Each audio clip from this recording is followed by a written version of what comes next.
நான் கேக் ஒண்ணு கொடுங்கண்ணா.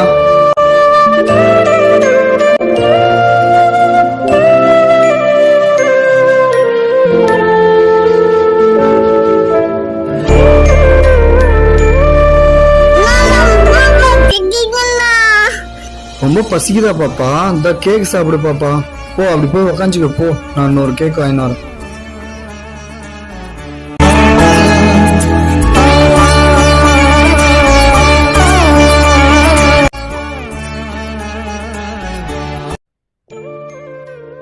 எதுவுமே சாப்பிடலையா நீ?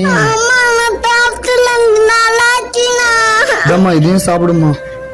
தனி ஒரு மனிதனுக்கு உணவில்லை எனில் இந்த ஜகத்தினை அழித்துடுவோம் என்று அன்றே முழங்கினார் பாரதி. இன்னைக்கு அவர் உயிரோடு இருந்தா இந்த உலகத்தை எத்தனை வாட்டி அழிச்சிருப்பாரு. இன்னமும் எவ்வளவு பிஞ்சு குழந்தைகள்லாம் இறந்துன்னு இருக்கு. உங்களால முடிஞ்ச உதவியை இல்லாதவங்களுக்கு செய்யுங்க.